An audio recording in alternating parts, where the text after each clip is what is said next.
Good evening, everyone. My name is Rudy Page. Welcome to our next program in the series, A Chapter in My Life and Book. This week, we are with Dr. Dwain Neil, OBE. And this, of course, this series is in collaboration with Ealing Libraries. And I'm glad to say that Karen Henry is with us today from Ealing Libraries. Hello, thank you, Rudy. Thank you for the introduction, and I'm very happy to be here today. Right, so Dr. Dwain Neil, how are you, sir? Hi, Rudy. I'm fine. How are you? Excellent. All is well. Dean, how are you? I'm pretty cool in the British, Jamaican, Connecticut weather here. Okay, thank you very much for that. Thank you for having me this afternoon. Okay, and we know Donald's online as well. Right, so we're going to be talking about Dwain's latest book, published by Reach Society, Our 10 Years, A Good Mind and a Good Heart Can Do Great Things. So I now go over to you, Karen. Okay. Dr.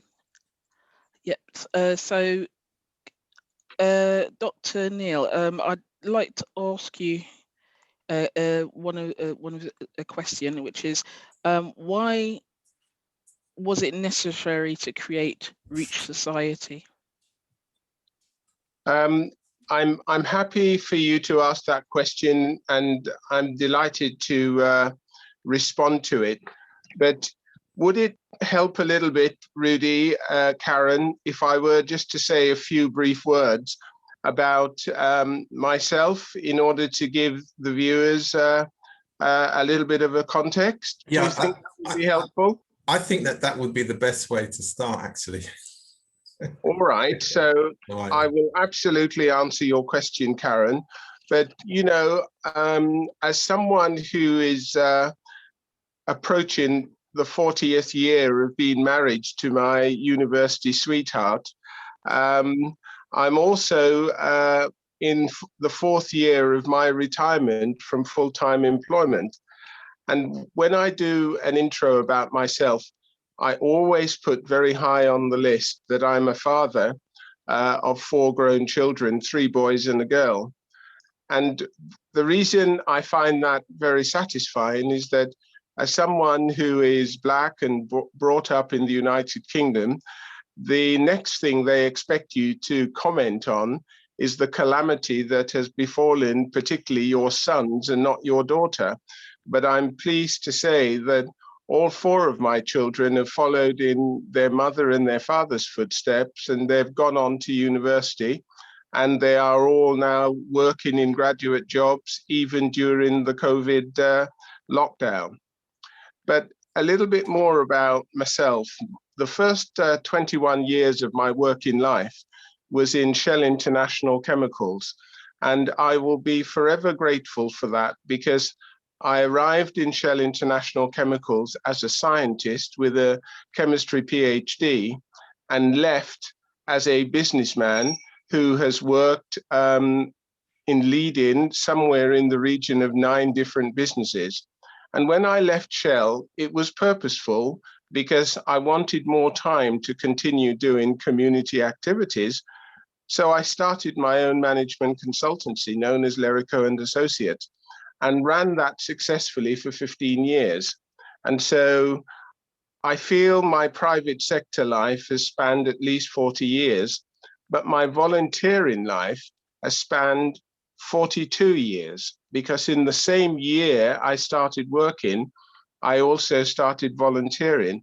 And I'm very happy to talk about some of the volunteering activities I've done over the years. But perhaps the most significant is the one we're going to talk about a bit later, which is Reach Society, which was founded in 2010 with a couple of my good friends, Donald Palmer and also Rob Neal. And there is a context to why we founded the society, but I'm sure that will come out in the conversation. So, you know, it may have been a slightly protracted introduction or bio, but what I'd like to do is to address this specific question that Karen's asked, and that is around why was it necessary to create Reach Society?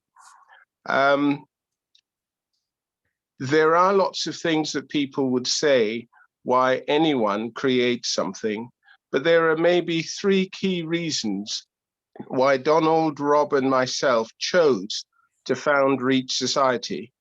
We felt we had to respond to the need to encourage, motivate, and inspire more youngsters in the modern Black community in order that they would go on to develop their potential and do well.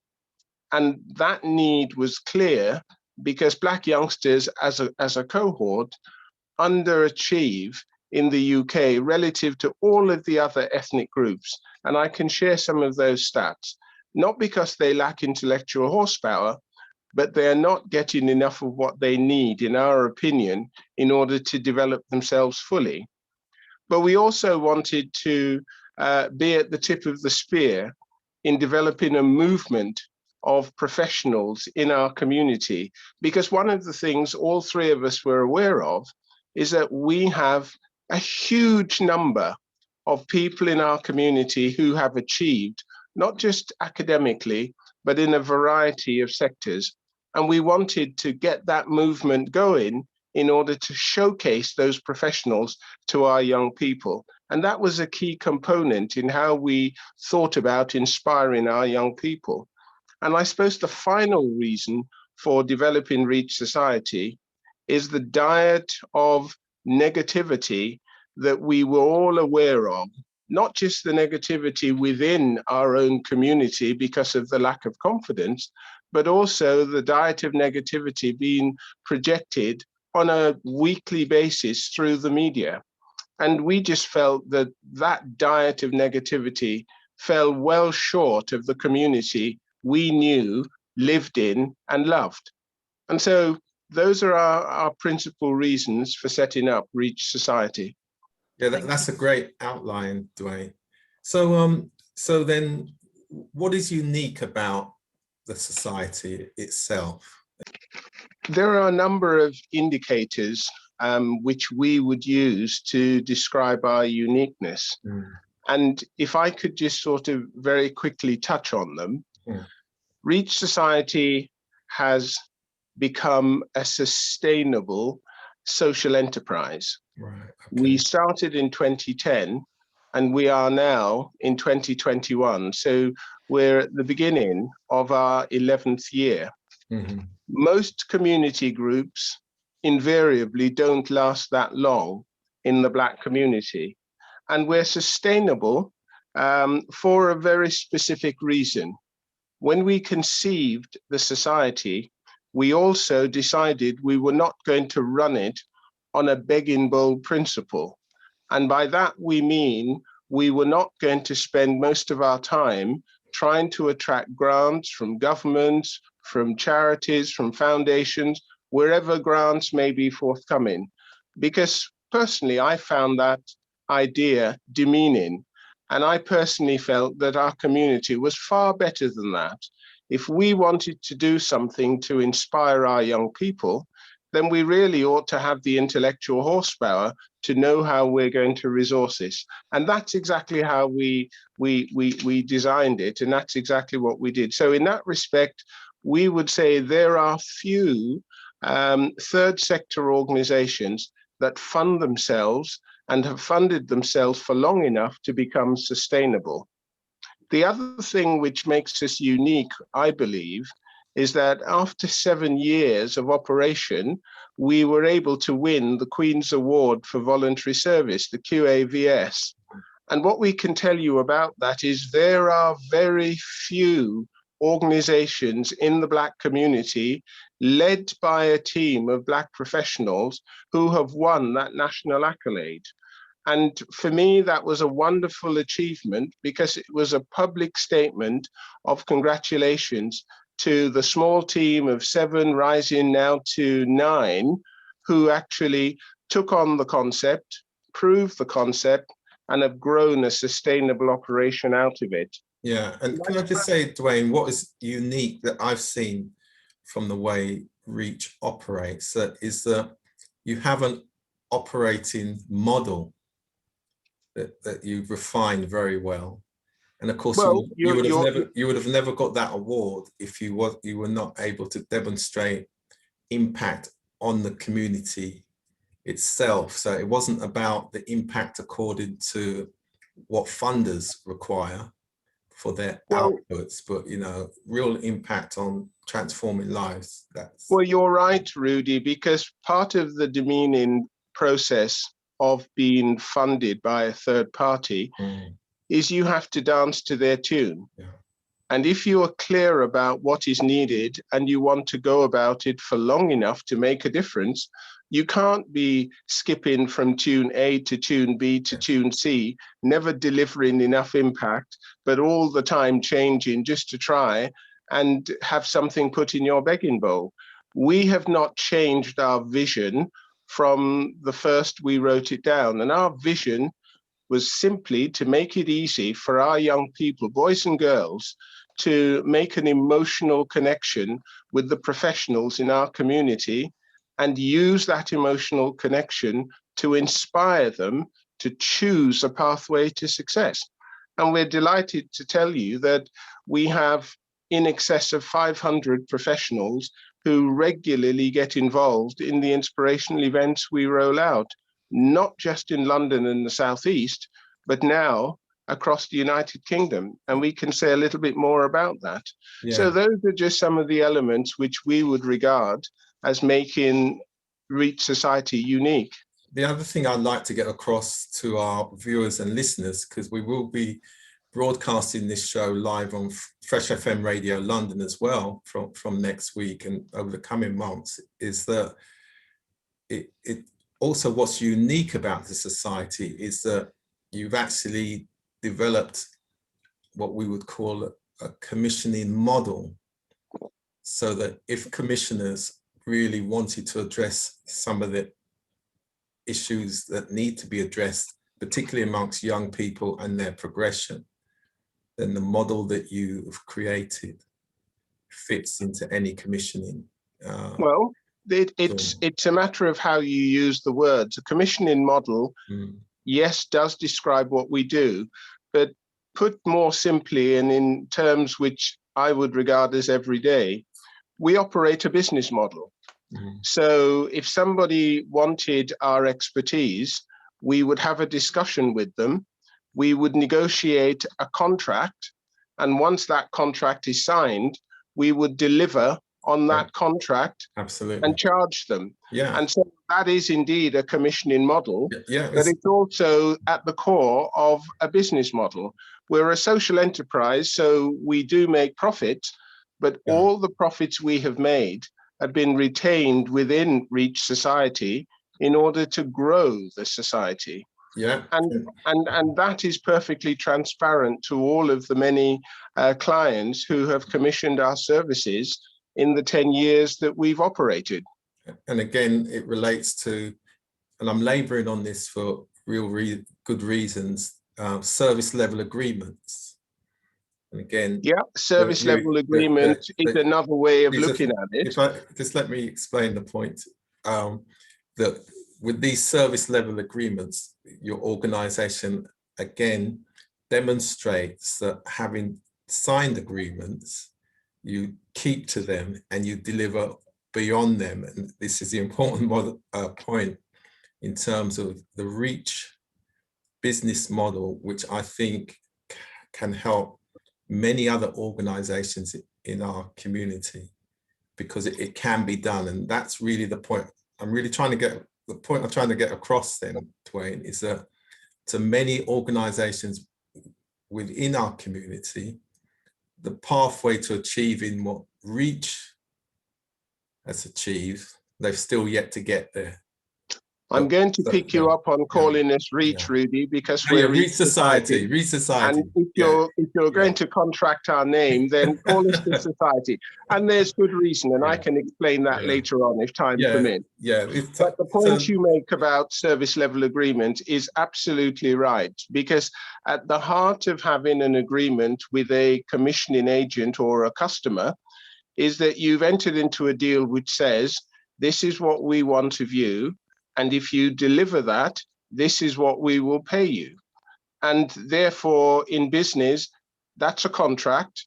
And if you want to stay in business, if you want to continue delighting that client, you deliver on that contract. Exactly. One of the things that makes Reach Society comfortable with that is the management team is built around a small number of professionals who understand what it means to be a professional. So we're not interested in cutting corners because we can't be bothered. If we enter into a contract, we will fully honor that contract, and we equally fully expect to be paid. That is at the core of our model. And I'd like to add another point, a follow on to that is around the leadership and the management. And again, how Reach Society is a model for that collaborative leadership and the management skills to ensure that you make best use of the resources. And those resources, very much, I'm thinking of the 500 professionals who are willing to work with you or have worked with you over the years. Again, I think that's really important. You do make an important point, which is worth commenting on. All of those professionals I mentioned, and it's 500 and it's increasing every year, every single one of those professionals are volunteers. Yeah. They are not being paid to do any of the things they have been doing with us. They come on board because we say to them, we're about inspiring our young people to develop their potential. If you're minded to do that because you can see the need, then we're happy for you to come on board and support our events. Our signature event is our annual careers conference, and that has 4 key features. We have a cohort of role models, and initially it was about 35. It's now in excess of 70, and we're quite happy to grow that. We also have a cohort of exhibitors, and they're disproportionately employers and community groups. And we have those employers and exhibitors because we want to give that access to our young people to speak directly to those potential employers to find out what it is they're looking for when those young people are old enough to seek employment. And we also have what we describe as our Perfect 10 workshops. And those are themed workshops addressing things that we believe every young person should be aware of as soon as possible. Because if they're aware of those things, they're going to be better placed to make good decisions about their futures. And I'm happy to talk about some of those themes if time permits. Yeah. But we always end our annual careers conference on a high. We always facilitate a conversation between the many young people who show up and high achievers, male and female, in our community who are quite willing to share their hints, their tips about what it takes to become a high achieving professionals. And it's a very popular way to end our careers conferences. Yeah, thank you for that. Karen? Dr. Neil, what would you say the society has achieved in its first 10 years of inception? Okay, thank you for asking that, because in many respects, that now begins to speak to why we wrote the book. Our 10 years, a good mind and a good heart can do great things. Thank you, Rudy, for showing it. And for those who are interested in getting a copy, we have it on the homepage of our website. And from there, you can certainly order as many copies as you like. But if we were to address the question of what have we achieved in our 10 years, I would say we've achieved several things, and in no particular order. One of the things we have clearly demonstrated is that within our modern Black community, we are fully capable of taking responsibility for inspiring our young people. We have not just done it as a one-off in a particular year. We do that year after year, and we expand the reach of that impact. Other things that we have done over the 10 years is we have impacted in excess of 20,000 young people. And we have the capability now to impact between 2,000 and 5,000 young people in any given year. That is very much because we have a large and growing cohort of volunteer professionals and a growing list of employers who wish to exhibit at our events. Other things that I would say we're proud of and we've achieved is that there is a strong sense of loyalty from the volunteer professionals who get involved. We're always contacted just before Easter by a number of those volunteers to say, would you like us to be involved again? And invariably, unless there's a good reason, we always say yes. So there is now a sense that this is something that is going to continue to repeat itself, and folks are committing time to do that. The other thing I think we're demonstrating as part of our achievement is the power of sustained leadership. We could not do the things we're doing if the folks on our leadership team were sort of playing the revolving door situation, where we're in a situation now where all barring possibly 3 of the people on our management team were there from the start. Yeah. So there is that deep understanding of what we're about and how we've gone about it, and we've learned how to do it better year after year. So that sustained leadership is one of our successes. But, you know, it goes back to the point Rudy was making about commissioning. We're also demonstrating that we know how to resource, use another word, we know how to finance the things that we're doing. And that is at the heart of our sustainability. We will never, to the best of my belief, go to a begging bowl model in the future. Because over the years, we have put money into reserve. And when we started that policy, the ambition was to put between £2,000 and £3,000 each year into reserve. Well, we've been going for 10 years, and I'm delighted to tell you we've exceeded that target. Excellent. In terms of building that reserve. And what does that mean? In the middle of COVID-19 and all the anxiety in the third sector about going under because they can't attract funds, we were just biding our time. Mm-hmm. Our reserve was intact, it wasn't being frittered away, and we're simply waiting for a COVID-free time when we can continue doing the work that we've started.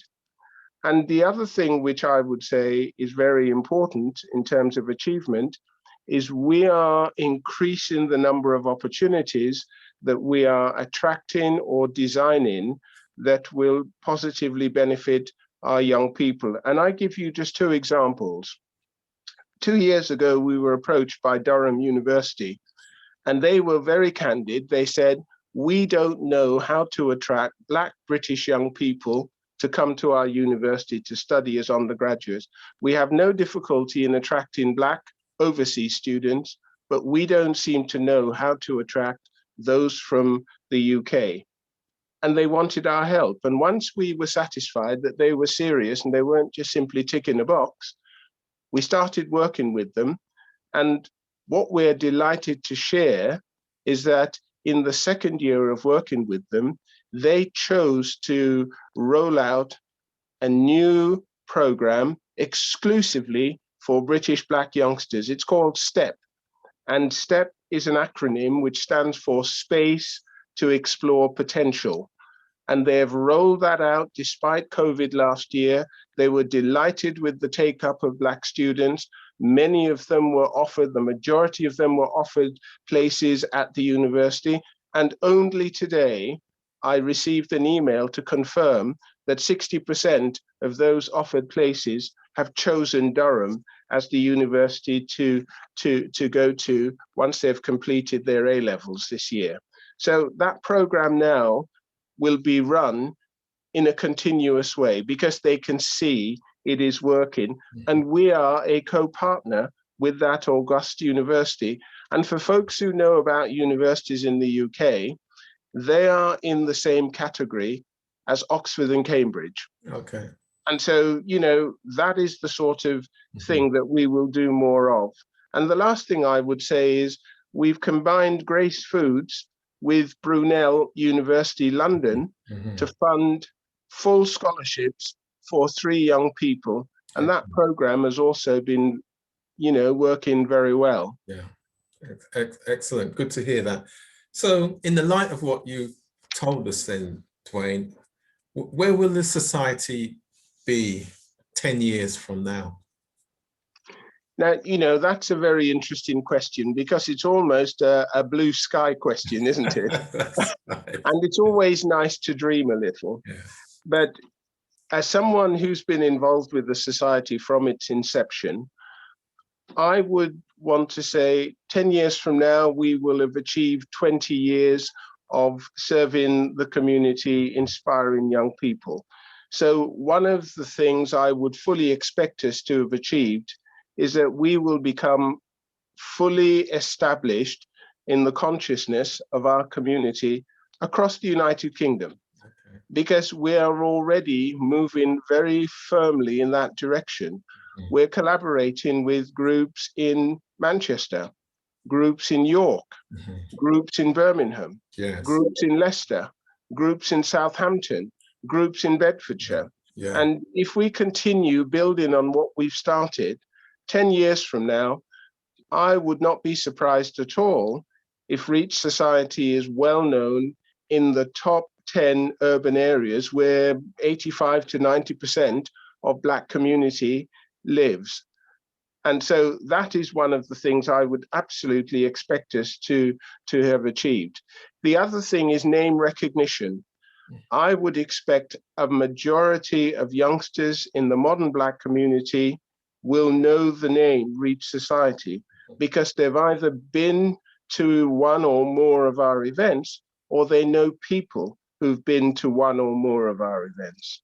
The other thing I would expect us to be fully established in is to be a leading social enterprise for growing the number of volunteers from the Black community drawn from professionals, because over time we've increased that number. We will never turn away a sincere professional from our community who wants to help us to inspire our young people. In addition to that, I would expect us to have ongoing firm relationships with several universities. In past careers conferences, we've had as many as 10 high-value universities take part in a careers conference. And this year we're doing a virtual careers conference and we've got 8 or 9 of them again. So I would expect us to build a reputation with high-value universities, which we will sustain over time. And similarly with employers, because once employers realize that our events are the places where they can attract talent from the Black community, they will continue to show up. Because what I know about employers, if you're good and you demonstrate that ability to be good over a consistent period of time, they will want to hire you. They will want to keep you. And so that is what we will be modeling by building and maintaining those relationships. So, you know, 10 years from now, I believe there should be no doubt about the power of the design that we've gone for, the concept that we've proven, and the fact is we are continuing to roll it out to impact an increasing number of young people in our community. Okay, thanks for that. And again, you're really outlining the national impact regionally and nationally, which is really great to hear. But Rudy, let me just touch on that a little bit. We are very numbers driven. And that's why we've gone to urban areas outside of London. Just a little bit of numbers. We know that half of the Black community can be found in London and the Southeast. So by definition, the other half is not in London and the Southeast. So we had to go to the urban areas in order to impact as many of our young people as possible. We know that there are roughly 700,000 youngsters under the age of 18 in the UK. Yeah. We know, therefore, that our work is not done by simply impacting 20,000. You know, the vast majority is still to be impacted. So we need to be known in other places if we're going to inspire them. So we're very numbers driven within the society. Yes, and again, that's a great message for the collaboration, the regional collaboration, which I think is essential to this. I'll come to you soon, Zine, and that's really important. But before we move on to the next question, Dwain, can you just remind us of the dates for the next the Virtual Careers Conference? You touched on it. Yeah, no, thank you for giving me an opportunity to plug it. It is going to be rolled out over 4 days between the 6th and the 9th of April. Right. So it's during the Easter break. It's the Tuesday through to the Friday. Right. And the beauty of doing a virtual careers conference this year, well, it keeps people safe, and that's very important, but it's actually an opportunity for us to reach out right across the United Kingdom. Yes, right. And so we've built a platform with a tech firm which allows us to register 35,000 young people across those 4 days. Now, you know, prior to going the virtual route, the largest number we had at any one event was just over 1,700. And that was like the Careers Conference's 2019. Yeah, that's right. But by going virtual, there is a huge step up by using the technology in a creative and robust way. Yeah, thanks for that. So what is the society's message to parents and carers and guardians? Yeah, well, I suppose one of the things I would do to a question like that is to reflect on the fact that I'm a father.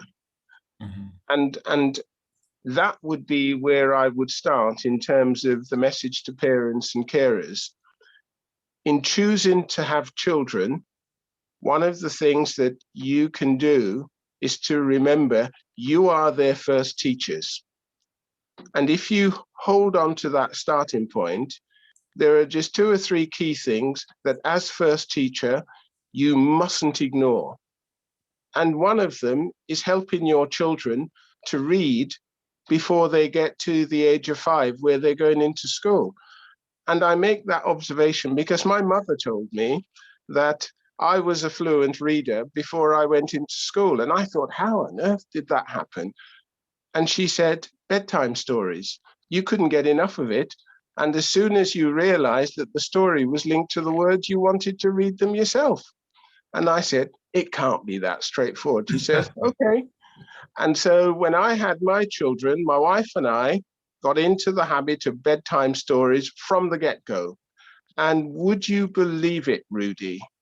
We saw that magic happening to each and every one of our 4 children. And so I would say to parents, do not be stingy with the bedtime stories from the very get-go. And a complimentary thing is, and my father did this for me and my siblings too, encourage your children to memorize their times tables. It is such a powerful skill to have, because over all of my schooling, and in particular in my primary years, I saw many of my peers, white, black, brown, yellow, struggling with simple mental arithmetic because they just hadn't committed their tables to memory. And so I would say those are 2 of the things parents as first teachers ought to do. Now, look, we're in the 21st century. Things have changed. The other thing I would say to every single parent, expose your children to IT. Now, that's going to happen almost by osmosis, but they need to be IT literate. They need to be comfortable with the technology, because that is the world they're going to grow up in. In my day, that wasn't a big deal. But when I started working, Shell International transformed the way we work by introducing you know, all of that, laptops and tablets and PCs and so on. But this is now everywhere. So those are the three key things. And if I had to put a fourth thing as my message to parents, is encourage your children to do at least 2 other activities outside of school, because in doing those activities, you are helping to build their character. Yeah. And if you help to build their character, they're going to learn about who they are long before they're fully grown. Excellent. Thanks for that. Karen? Hello, sorry, my technical difficulty still. But anyway, I was also wanting to know, where do you see the Black community in the future, in linking into what you've been achieving and what you're striving towards, as well as other like-minded people and groups like yourselves? It's such an interesting question, because again, it's another blue sky question, isn't it? I'm guided in responding to that question by someone who I've quoted on many occasions. The 64th Attorney General for the United States is Robert F. Kennedy, and he is on record as saying, "The future is not a gift, it is an achievement." And I came across that saying many years ago, and it stuck with me. And the more I think about that statement, the more I understand the power of what Robert Kennedy said. The future is not a gift, it's an achievement. So if I were going to answer the question of where do I see the Black community in the future, I probably have to say, whatever the future is for the Black community, we are going to have to achieve it ourselves. We are going to have to create it ourselves. It will not be gifted to us. And so it makes me say something else, which I know Rudy is familiar with, and everyone on the management team for Reach Society is familiar. It's all about taking full responsibility for our affairs. Absolutely. So if the Black community quickly learns that lesson and take full responsibility for every aspect of the community's needs, the community's wants, the community's ambitions, then the future we will achieve will be one that we will be proud of, because we will know we've achieved it, it hasn't been given to us. And so the flip side of my response is that if our community does not learn the lesson that we must take full responsibility for our affairs, then our future will be awful. It might be even worse than the one we have at the moment, because we will still be waiting for somebody to do for us what I believe we ought to be doing for ourselves. Absolutely. And thank you very much for that, Dwain. Now, normally what we do at this point is we allow other participants on the panel to have a short input, ask a question. So Dean, you had your hand up earlier on. First, I must commend Dr. Dwain. I don't know if I can maintain your speech, your tone, because I've always dreamed when I grow up, I want to be just like you. Thank you, Dean. Person from Jamaica, it's the first time I've seen Dwain embarrassed for a long time. you know, when you grow up, leaving Jamaica, going to Europe, while I'm now in the United States, parents say, you need to speak proper English. And I said, the only person can tell me that is a real Englishman. You have displayed that type of English. And dealing with Scout and young people, I support whatever you're saying, because I have 2 sons, very proud of my 2 sons. My father's generation didn't have the opportunity like my generation to go to school, to teach him to read. my father did not have that opportunity. He's the world's greatest dad. You know, we have seven of us. My brother was a bank manager. All of my sisters are physiotherapists. However, although he didn't have that education, that high standard, he provides for me. I see that and I try to change the trend. I make sure my sons, I provide for them. They went to Jamaica College, one becomes an Eagle Scout. And my son is now teaching what you're saying, his son. You know, my grandson at the age of 3, he has his computer, he's reading, and the problem, like what you said, the parent, the father, the mother, there's something that I can teach my child as a father, and the mother, it's have to be balanced. So I just want to make that little note. Right. And on a second note, I would like to extend all your program to adopt my little community in Hermitage, because our dream is to have an angel like you to guide, hearing what you're saying. That's what builds the Black community. And I support 1,000% like you, and I'm making an appeal just to talk to our youngsters in the community, because I am echoing the same thing that what you are echoing, but it's a more British, you're saying it in a more British style. Wonderful presentation, sir. Am I able to comment, Rudy, or not? Absolutely. Dean, thank you for those fine words. But, part and parcel of using the English language, I have to thank my parents, because they were born in Jamaica. I came to the UK as a young child, but both mum and dad said, if we're going to go far in the UK, we need to be able to use the language properly. So I can do my little Jamaican patois with the best of them, but I'm not in Jamaica. So I have to use the language that is most appropriate in the country of my home. But the other thing about inspiring the community, I genuinely believe, Dean, it's about leadership.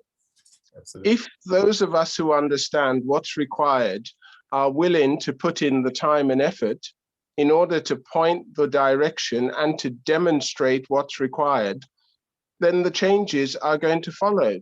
I say that because we have now a rising number of young people who have come through, go into our events, who've come back and have said in their own different ways, thank you, because of this event or that event, we went on to do this, and they're now young volunteers.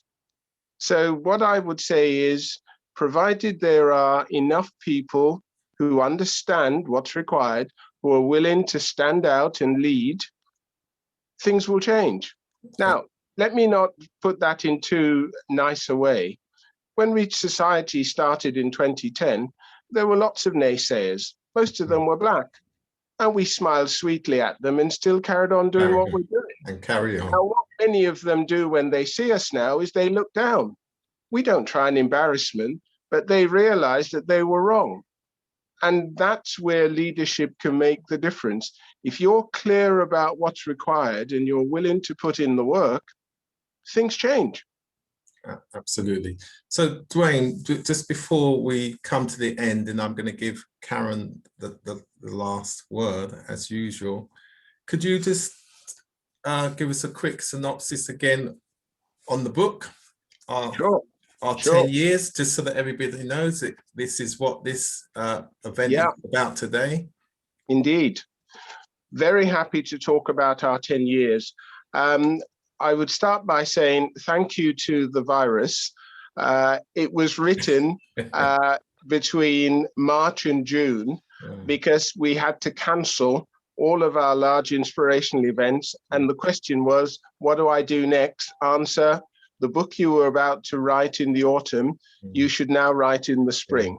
And so what we always said we would do in the society is we would, with each milestone, write up the account of what we've done. We can't leave our story to be written by someone else. So after 5 years, we had written an account of Reach Society, and we're now 10 years. And so this is about what we've done. And we felt it was important to write it because we have hundreds of photographs from the various events that we've rolled out. So anyone who has a copy of this book will realize that they're seeing a pictorial history of our 10 years. But there are some other significant messages in it as well. When we started in 2010, we had 0 funds, but we were able to convince 2 or 3 large employers to strategically help us. The Royal Navy helped us by providing us with a place to put on our first careers conference, and that was a launch pad. Lloyds Bank helped us because we took part in a fund in 2012 that they were rolling out as part of the Olympics. And we were reluctant because it felt almost like we were being asked to apply for a grant. And they said, no, no, no, you're not applying for a grant. You are showcasing what you would do if you won one of the regional competitions. So we did. We wrote up, if we won a regional competition, the funding for that would go towards having a bigger careers conference. Right. And would you believe it? We won a regional competition, £5,000 came to us, and we used that to put on an even bigger second careers conference. And you know, those sorts of stories are important to share because what it was able to tell people if they get copies and read it is that you can plan how you move forward. And then if you're fortunate enough, don't squander those opportunities. Because I was embarrassed but pleased to hear the very person in Lloyds Bank who persuaded us to take part in that competition at 2 years ago, he attended our recognition awards dinner, and he publicly said he did not know that Reach Society was going to go this far after winning that regional grant. And we said, well, why wouldn't we? Because it was a platform which allowed us to do a bit more. Yes. It wasn't an opportunity to squander £5,000 and a lot of stuff we didn't need and didn't know what on earth we wanted them for. Yes, and another great lesson you're projecting there as well, Dwain, is making best use of the resources that you're given. Absolutely. Which again is absolutely. And the other message which we wanted to convey in the book is that from the get-go, we said the leadership of Reach Society would be volunteers, so that all the funds that we built up would be applied to expanding the work of inspiring our young people. And to this day, every single one of us on the management team, myself included, are volunteers. But I say that with a caveat. Every single one of us are successful in our respective fields, and so we don't need to be paid to do what we're doing. We're genuinely giving back because we know it makes sense. You know, let me just run down a little bit of what I mean. Frank Chinigwando is a consultant surgeon, and he's been with us from the start. Donald Palmer, who I think tuned into this session, he's an immunologist, and he's been working as a senior lecturer, now a professor. He has a career, he has his own income. He doesn't need an income from Reach Society. We had Ralston Dennis, who used to run his own quantity surveying business. You know, we've also got Tony Tiu, who runs one of our 3 main programs. He started working in the auto sector, but now he's got his own renewables in Africa, you know, solar energy business. And so we have talent, all of whom are viable in their own right, but they're involved in Reach Society because they understand this is how we make our community robust. And all of those impacts are measured here. And not to forget our good friend and co-founder, Rob Neil. Rob is not on our management team because he's a very busy bee, but Rob continues to help us with our social media to ensure that important messages are not missed and are picked up. And we are grateful for that because in a sense, he's almost like the invisible member of the management team who continues to be benign and supportive of the things we're doing. Yes, so we try and capture all of that in the book. And I shouldn't really end this without saying we have been incredibly fortunate to attract 5 patrons. And Yes, all of course, 5 yeah. are tremendous people. They put a lot of time and effort into helping us. Lord Herman Ouseley was the first patron that came on board, and he has been outstanding. We've got Sir Jeff Palmer, who is a giant in his own right, and he is currently outstanding. Marva Rollins, I had my eye on her for a couple of years, and as soon as she retired from being a super headmistress, I pounced and asked the question, would you like to join our group of patrons? And her answer was right, and so she is part of our team. And we have John Bujuagre, who is a Ghanaian who's lived here for many, many years. He's an entrepreneur, he's a very wealthy man, and we were delighted when he said, can I help? Yeah. And we discussed it. He came on board, and he has been a wonderful champion ever since. And the final patron is Professor Trevor Williams. He used to be the chief economist within Lloyds Banking Group. And when he retired about 3 or 4 years ago, he started his own management consultancy, and he is still a strategic contributor to the work we're doing. So we've been incredibly lucky in attracting really proactive patrons who continue to inspire the leadership team. We capture that in the publication as well. Great, great. Thanks very much for that, Dwain, and it's been a great dialogue with you. And so, Karen, I would just like to last word with you. Okay, well, thank you very much, Dr. Dwain Neil, OBE. You know, every bit of that title is well earned. You were informative and showed us what promise we have and what future we have. So it's very appreciative to go and hear all what you say and what your Reach Society can provide to young youth in this society today. I'm glad. So I'm very joyful that Ealing Libraries could contribute to getting you onto this platform with Rudy. And Rudy, thanks again for supporting us, engaging with you and your company to go and make sure that people like Dr. Dwain Neil are shown to be part of a strong and vibrant community and linked to our Black culture as a whole, as well as business-minded people out there, so we can grow a greater youth and society who will go and send ripples down, you know, in 20 years. Well, who knows? So it's absolutely.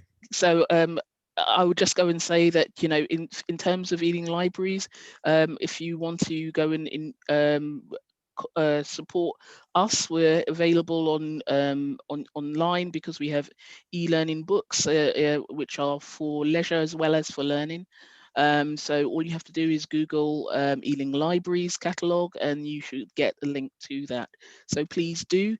And after a while, after Rudy has had this talk on for a time, it will be on our library's website, YouTube website. So we'll put links up and everything once that's ready. So again, thank you to both of you.